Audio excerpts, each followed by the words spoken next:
And good morning, everybody. Welcome. Hot Takes Goodman and Haertl. Bruce, I was getting my hair cut yesterday, flipped on X, and I was like, what? What happened? What was your reaction, your initial reaction, when you saw the news that Malone and Booth Calvin were fired? Booth. Yeah. I wasn't disbelieving, but I was shocked. That would not have been a reasonable expectation for a Tuesday afternoon or morning, late morning.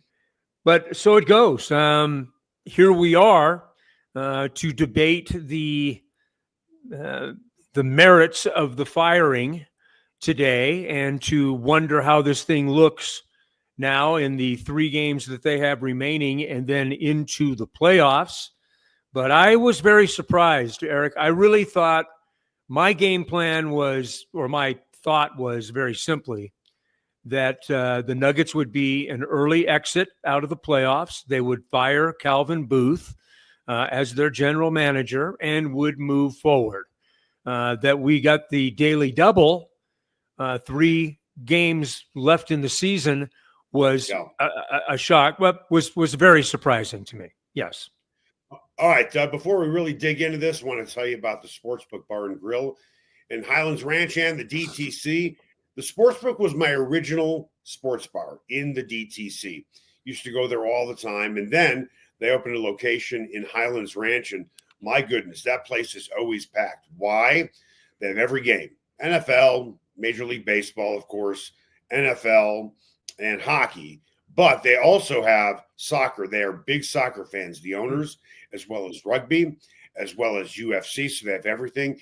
And the food is absolutely amazing. It is not bar food. Honestly, it's better than upscale bar food. That place is packed for lunch, even when sports is not on. People will just go there, at noon to grab lunch with friends, because I've been there during that time. And I'm like, wow, usually sports bars are not busy, when sports aren't going on, but they are. Another thing that I love about the Highlands Ranch location is they have this huge LED wall. I mean, they have TVs everywhere, but that LED wall is super cool, where they could put one game on there and you're like, whoa, how cool is this? You need to go to the Sportsbook Bar and Grill in Highlands Ranch or the DTC. And oh, by the way, it's coming soon to Parker. Time now for the lead. The lead is presented by Sasquatch Casino, a family-owned casino that treats you like family. Kroenke said something, and you and I talked about it briefly on the phone yesterday. He said, we are only doing this with the intention of giving our group the best chance at competing to win a championship this season. Yeah. Is that a little tone deaf? Is that a little, what the hell are you talking about? I mean, how do you even read that? Well, I think it's an easy fallback for Josh. It's not realistic by any measure that I know of at this point, even having Nikola Jokic. This is not a team that has shown any kind of mettle in this regard all season long. They haven't defended. Bruce, Bruce, let's use his words exactly. Okay. Who gives the Nuggets a better chance in the playoffs, Michael Malone or David Adelman? Of course, Michael Malone. Of course. I disagree. No, as a matter of fact, for as much as you say, of course, I say, of course, David Adelman. They have tuned him out. They have tuned out Michael Malone. What makes you think you're going to listen to David Adelman? I mean, seriously. What made you think that Michigan will listen to Steve Fisher? And I understand that's an outlier. When Michigan won a championship, they fired their head coach right before the NCAA tournament, and Michigan went on to win a national championship. That is very much the exception, not the norm. But sometimes players just tune out a coach. Yeah. And Michael Malone said it earlier this week. He goes, guys really don't watch film. We have to force guys to watch film. Guys didn't play defense. Guys at times looked disinterested. The family was broken. I'm not going to blame Michael Malone. What I will blame is 10 years being there, that eventually the message becomes stale. Yes. I'm not saying that David Adelman has a better message. I'm just saying it's a different voice, and that's what you need. Do I believe they are going to win a championship? No. If they bring in Greg Popovich or Phil Jackson, will they win a championship? No. But I think they have a better chance to do something with Adelman than Malone. Well, here's my deal. If you have a better chance than none at all, which is what I think the Nuggets where they are, like no chance whatsoever, that really still to me isn't much of a chance. So I guess if we are measuring levels of what is your best chance, I guess. But to me, this is a raising of the white flag. This is tantamount to surrender. And I think that I chuckled a little bit when I read the gives us the best chance to win an NBA championship in 2025. This team is trying to get into the postseason with 3 games left. Actually, the real postseason, not the play-in round, which right now they are on a fast track to being relegated to. So a lot of things have got to happen very quickly. Maybe David Adelman is the magic elixir. Can he play any defense? Can he close out on a 3-ball? Can he do the things necessary to win games night in and night out? Does he give them a better chance to play with focus, energy, and purpose for 48 minutes? Remains to be seen. I'm not throwing out the baby with the bathwater. I mean, we'll wait and see. I thought it was poorly handled. I can't believe that Josh and Stan, I guess, in concert, waited until this particular point. I mean, and I agree with you, Eric, and we talked about this yesterday. They had tuned Michael Malone out. We're just figuring that out now. We're just getting to that now. This team's 11-13 since the All-Star break. We, in just the last week and change, are starting to see these cracks and these warning signs, enough that Chris Broussard on the national stage calls the atmosphere in Denver toxic. Okay. I'm not around the team very much. Well, it was toxic. It was toxic between Booth and Malone. It was definitely toxic between the two of them, where they would barely talk. They had major disagreements on how to build the roster. That has been well documented. As far as the players go, I mean, I'll throw this at you. I haven't seen it reported, but I can't imagine it's not true. If I had to guess on it and put money on it, I mean, I wouldn't put my mortgage on it, but I'd put your mortgage on it. Nikola Jokic must have known about this, must have known it was coming. They must have, you would think, consulted him. And when I don't mean told him, I mean consulted him and said, Nikola, we're thinking of making a change and letting go of Michael. Are you okay with this? I can't imagine that question was not asked.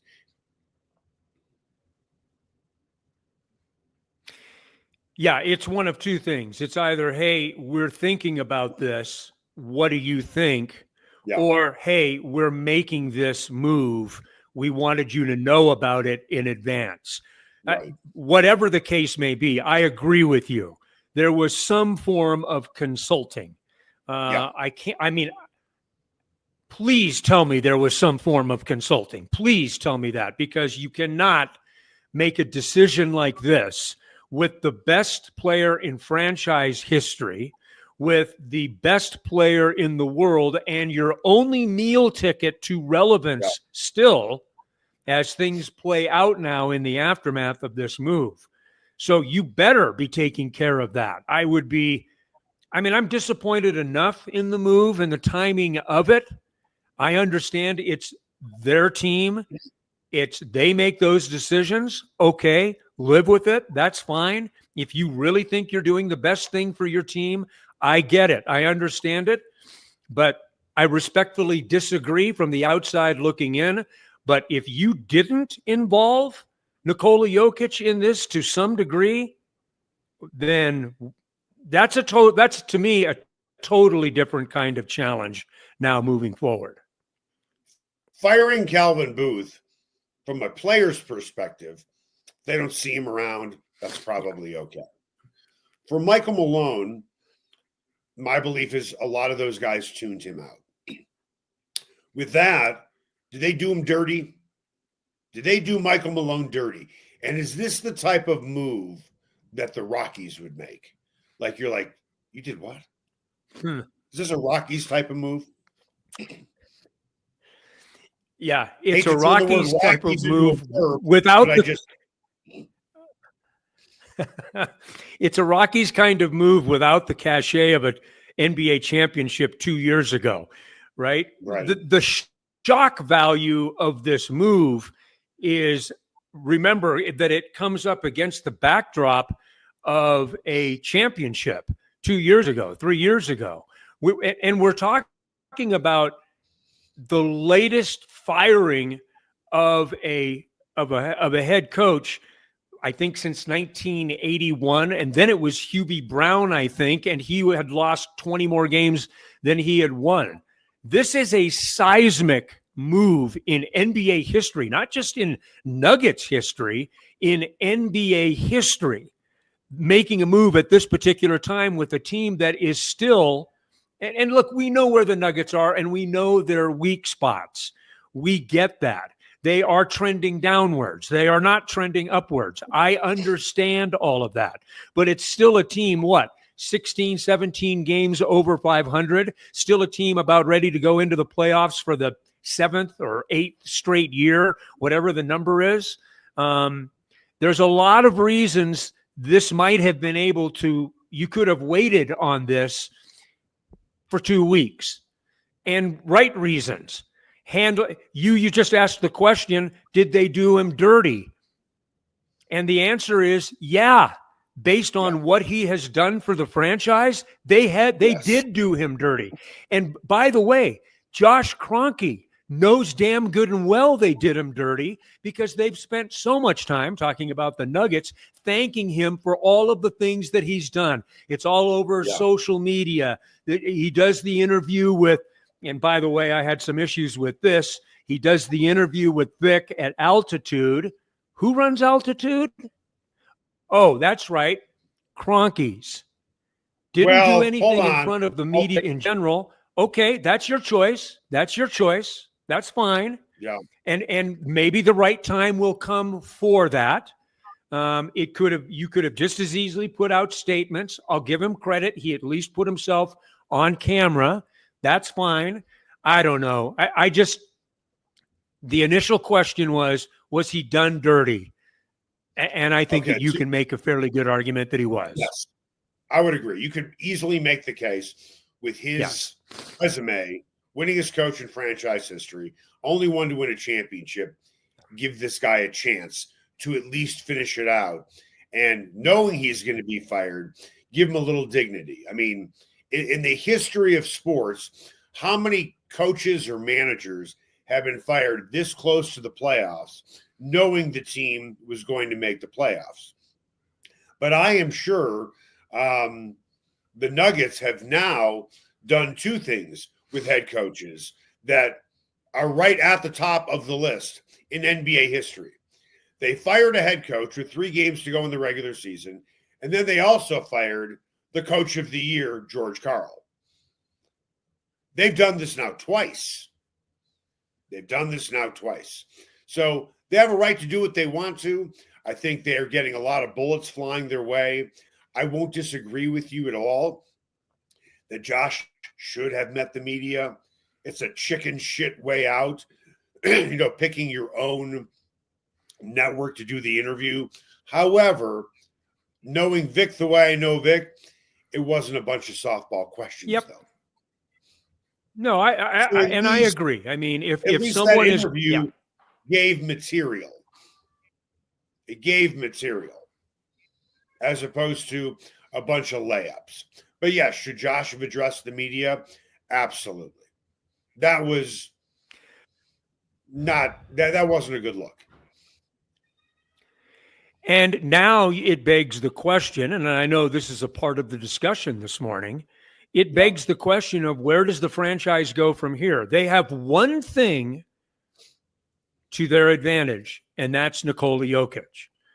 But I don't think the way that this has been handled bodes well for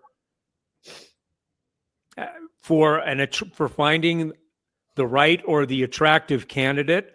I think that the way that this has been handled really leaves you with at least a strong double take from people out there, kind of like a, wait a minute, what in the hell are they doing? Which is not a great thing to do. And Eric, we're also talking about a general manager. So you're talking about the two most visible entities, administrative entities for a franchise. And they've got real issues. They've got real contract issues that are negating them, that are restricting them right now. And it's of their own doing. You've got a contract with Jamal Murray and MPJ that are very difficult to move right now. And finding a trade partner for either one of those guys, if indeed you're going to do a rebuild. And I know that Josh would probably blanch at that. Wait a minute, we're still trying to win a championship in 2025. Okay. I think at the end of the day, this is going to be a rebuild. Are we really thinking? I don't think, Bruce, it's not going to be a rebuild in the sense of getting rid of all the veterans and bringing in a bunch of young players. No. They're going to make an attempt to do a reload around. Okay. But now the question is, does Jokic want to stick around for that? Like, did Carmelo Anthony want to stick around for a rebuild? The answer back then was no. Will the answer this year from Jokic be no? That's next. Everyone has their favorite sports bar. Mine, the Sportsbook Bar and Grill in Highlands Ranch in the DTC. Both locations are everything a sports bar should be. An upscale menu with 12 different burgers, outstanding wings, and my favorite, the Philly cheesesteak egg rolls. They've got every game on the NFL Sunday Ticket, MLB Extra Innings, NHL Center Ice, NBA League Pass, plus soccer, rugby, and UFC. Sportsbook is a hangout bar or great for private parties. The Sportsbook Bar and Grill in Highlands Ranch, the DTC, and coming soon to Parker. They are the sports bar. Ever wondered where city and county fleet vehicles go when they retire? Now's your chance to find out and score big. Imagine driving away with a great deal on a reliable vehicle. For over 45 years, Roller Auction has been the trusted source for government fleet vehicles and equipment. Trucks, SUVs, sedans, and more, all selling to the highest bidder. Don't miss out. Visit roller.bid/hot takes to get auction updates today. Your next vehicle could be just a click away. Everyone has their favorite barbecue spot. Mine, Smokin' Dave's Barbecue and Brew. My favorites, slowly smoked ribs, smoked corned beef Reuben, smoked meatloaf with a portobello balsamic cream sauce. Don't forget about Smokin' Dave's 16-hour smoked brisket and pork with one of their 4 homemade barbecue sauces. Great sides, you bet. Barbecue beans made with pork and brisket and their southern corned bake. Man, you gotta try it. Plus, they have amazing non-barbecue entrees on the menu. Go where I go, Smokin' Dave's Barbecue and Brew in North Denver. Sasquatch and Wildcard Casinos in Blackhawk have another incredible promotion. They'll be giving away a Ford Bronco Raptor or nearly $30,000 in cash the weekend of May 23rd. Get finalist entries from 10 a.m. until midnight during their daily cash drawings every 45 minutes or by redeeming player points. And all daily cash drawings that don't get picked are eligible for a second chance drawing on Wednesdays, and that can turn into extra cash. Sasquatch and Wildcard Casinos, a family-owned casino that treats you like family. I want you to picture this if this were a movie. Nikola Jokic's brothers walk into Josh Kroenke's office and say, Josh, before you put anything in your morning coffee, you let us know. Before you pull your car out of the driveway, you let us know. Before you order lunch this afternoon, you let us know. We want to know every single thing that you are doing. And if you don't follow that, all of us are out. What do you think? Do you believe, Eric, in the core five for the Nuggets? Do you believe I didn't know they had a core five. Let me lay it out for you. Do you believe in this five to build around, or do elements of this group need to go? Nikola Jokic, Nikola Jokic, Jamal Murray, Michael Porter Jr., Aaron Gordon, Christian Brown. I like the starting five if healthy. How's that? Yeah, but that's if with a capital I and a capital F and underscored. Right. So it has to do with injuries as much as anything else. Jamal Murray has shown when he's healthy, he's an excellent basketball player, and he's a terrific complement to Jokic. But you can't control injuries. Michael Porter Jr. is who he is in his career. But as the season has gone on, specifically after the All-Star break, he has become more and more inconsistent. You and I have had this conversation about him. It is a medical miracle that he's even on the floor. Aaron Gordon going through injuries. I like Christian Brown as a compliment, but when you're looking at defense on the floor, you have Gordon and Brown a little bit. And then coming off the bench, what do you have? What do you have that you can truly count on night in, night out with either great defense or great offense?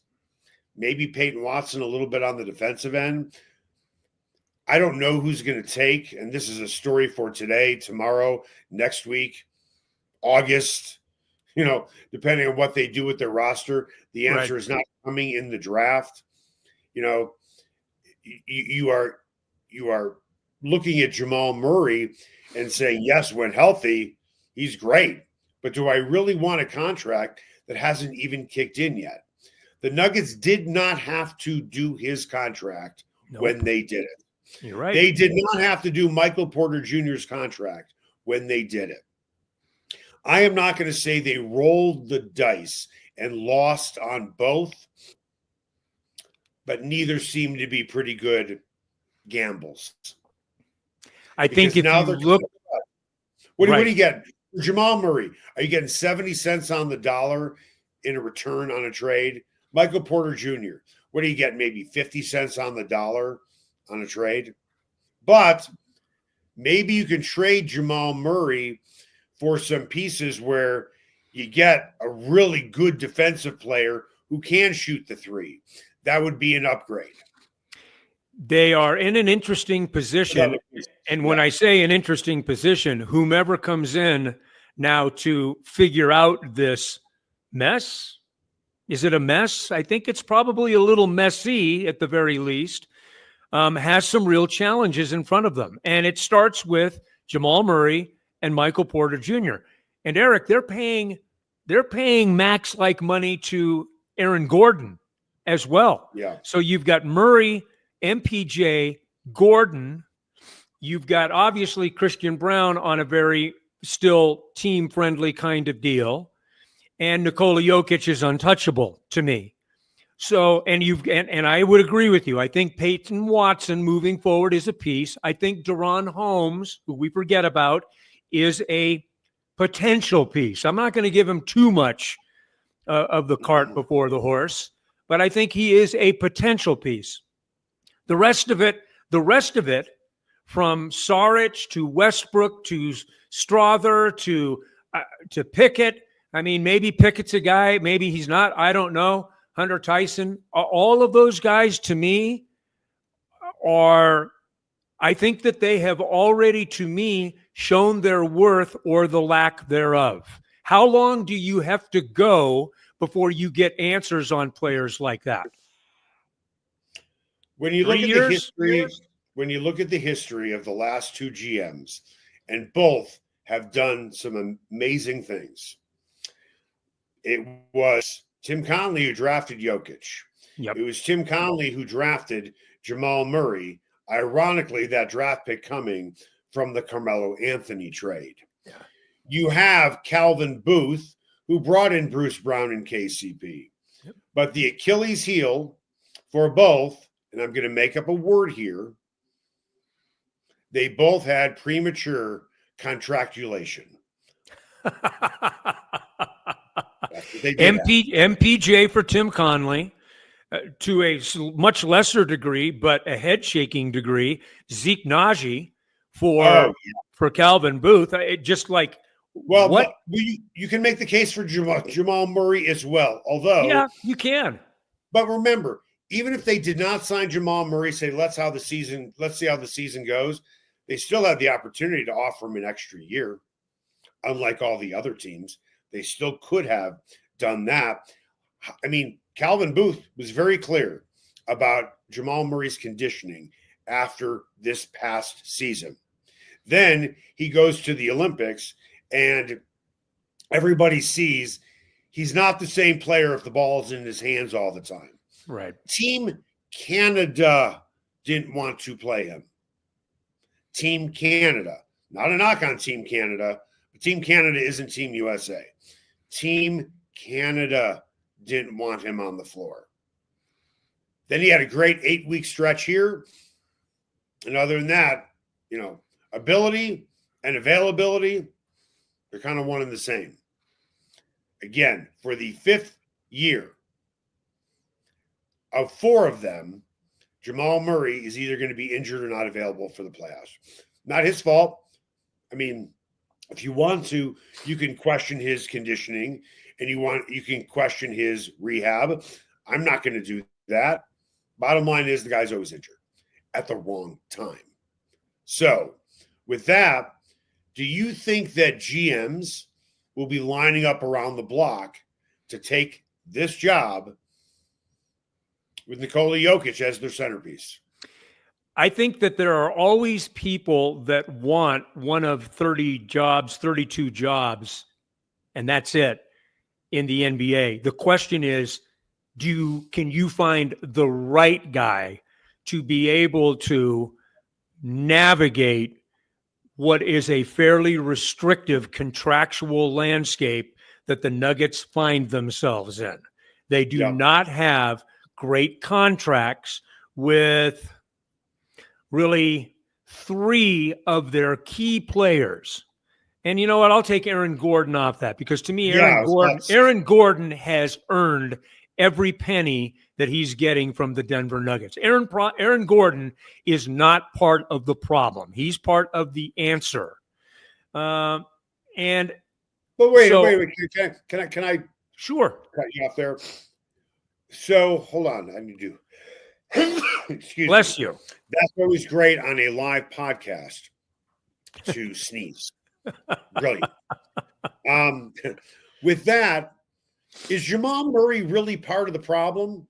Meaning injuries? When you say problem, I look at performance, attitude, hustle, buy-in. In that locker room, I don't know who bought in, who didn't buy in. If you didn't buy in, you are part of the problem. Yep. I'm not around the Nuggets as much as your beat guys. Right. For Jamal Murray, if he didn't buy in, yeah, I would agree he needs to go. But from the surface, when he's healthy, you want him here. Aaron Gordon, when he's healthy, you want him here. Aaron Gordon isn't always healthy either. I think Jamal Murray has the buy-in.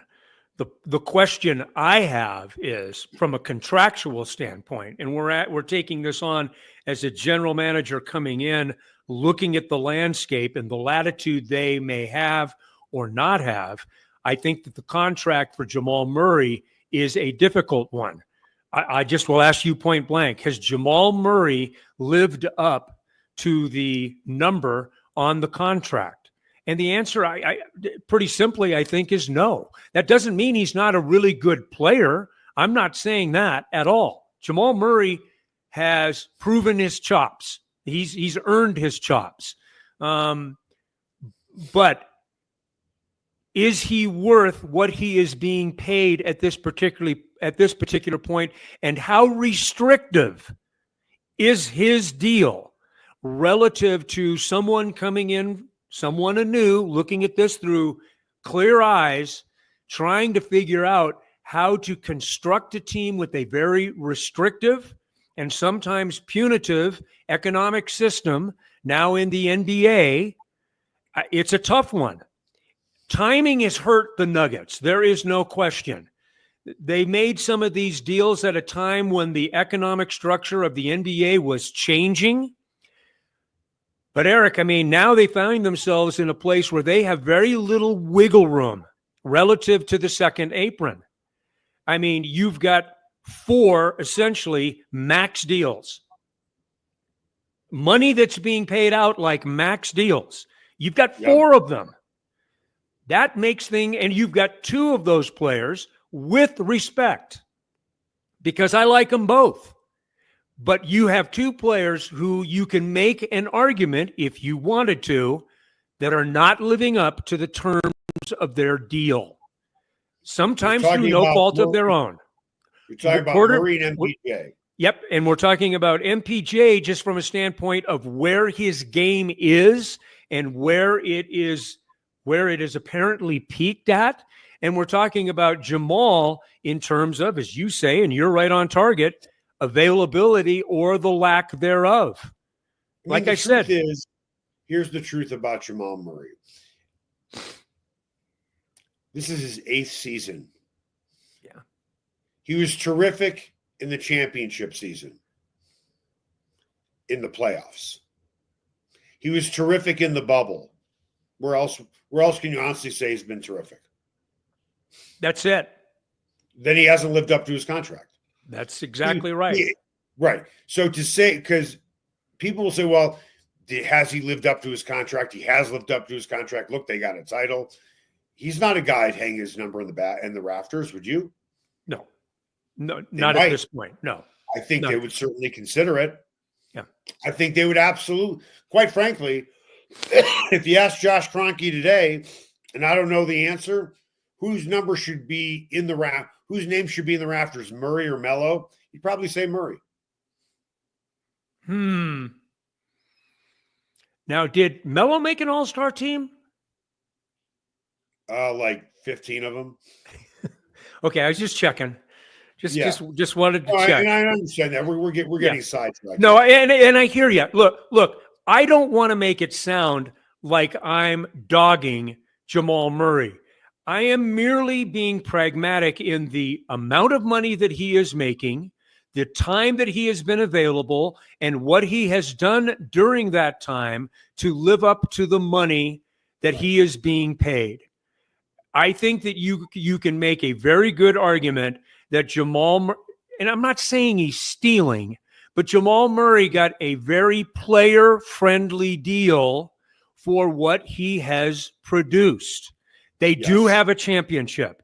And let me tell, and you and I have been around this game for many, you never, ever take that for granted, ever, because championships don't come around very often.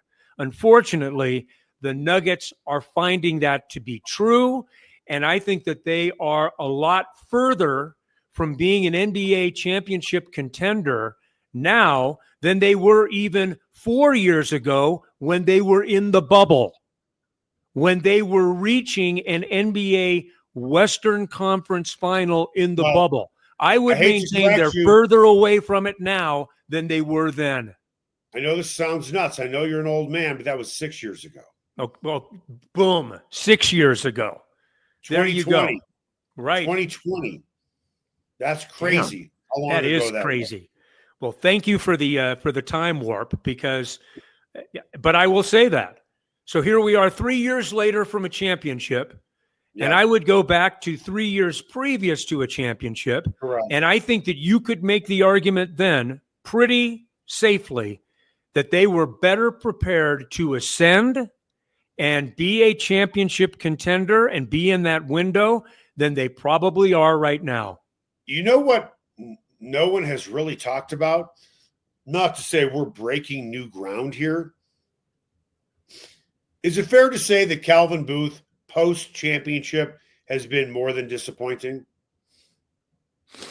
Yeah, I would say that things have not worked out in the manner that he wanted them to, yes.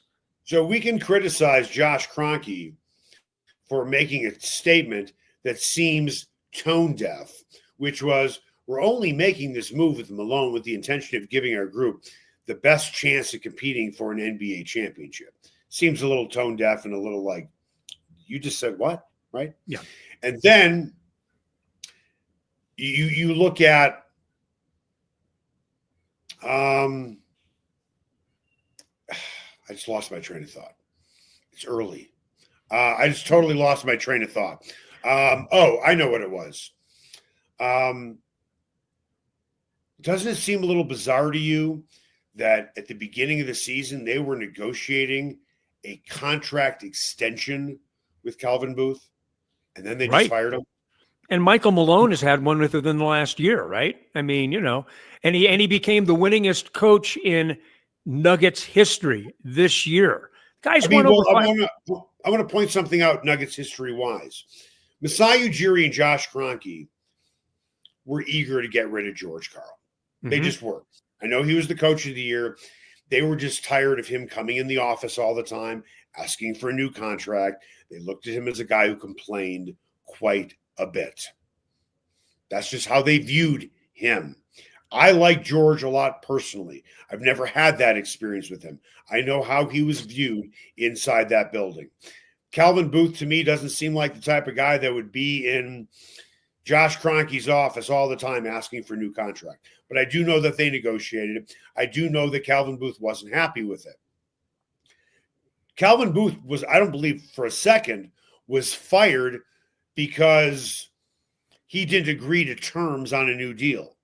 He was fired based on performance. Right. So what does it tell you? And I like Josh a lot too, just like you do. Mm-hmm. But what does it tell you about Josh that he just fired a guy that he nearly signed to an extension? It happened that fast. You almost, it's almost as if, so you look at Tim Conley giving the contract to MPJ, and you look at Booth giving the contract, obviously with the blessing of Josh Kroenke.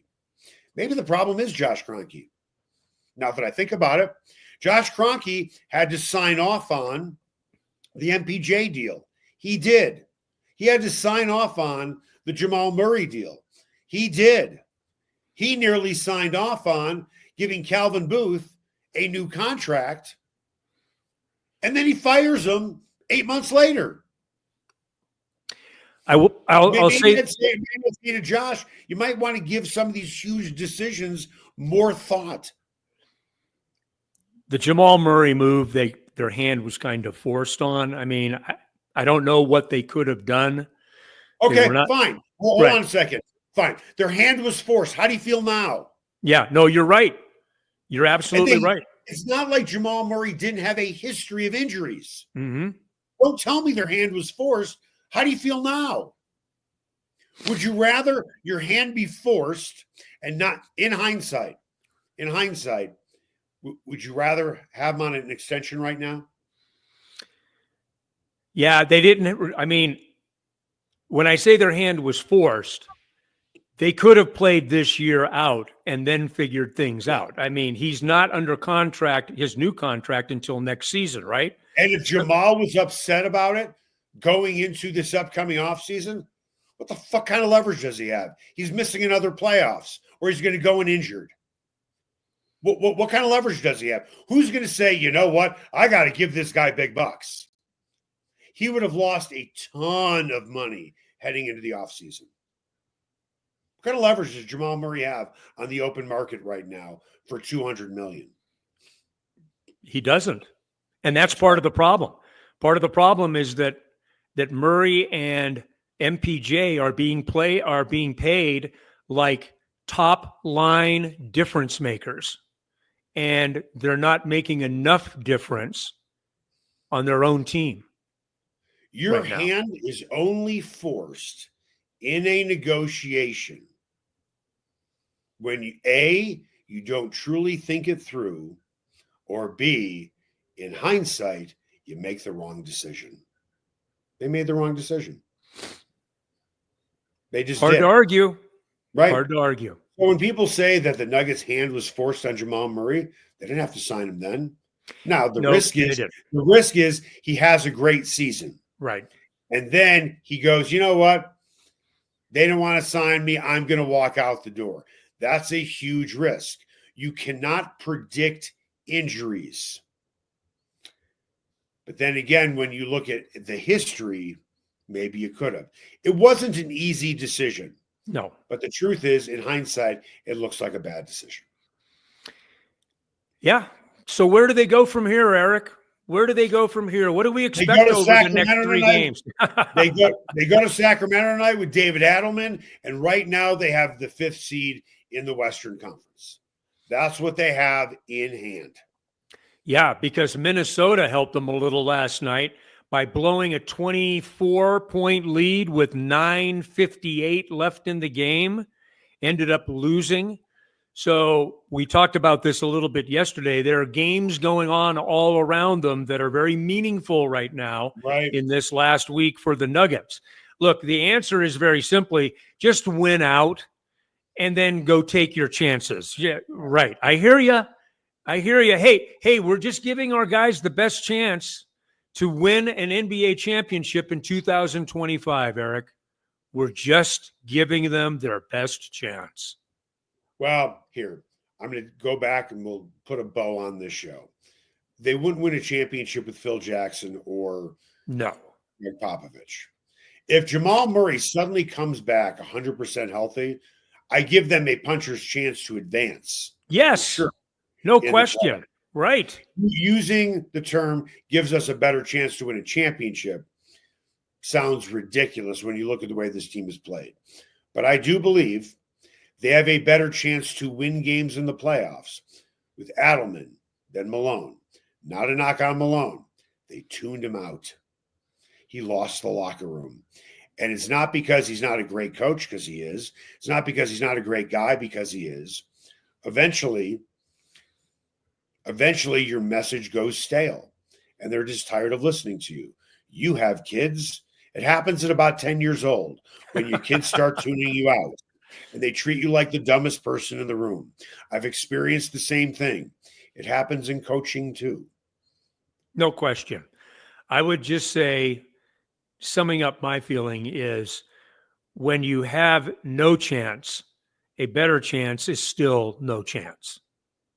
And that's where I think the Nuggets are right now. So that's going to do it for us. Don't forget the Nuggets. They play tonight against Sacramento. And oh, by the way, Avs beat the Vegas Golden Knights in a shootout last night. And they're still going to be facing the Dallas Stars more than likely. And that's a whole nother conversation about the NHL playoff seeding system. Make it the best possible day you can.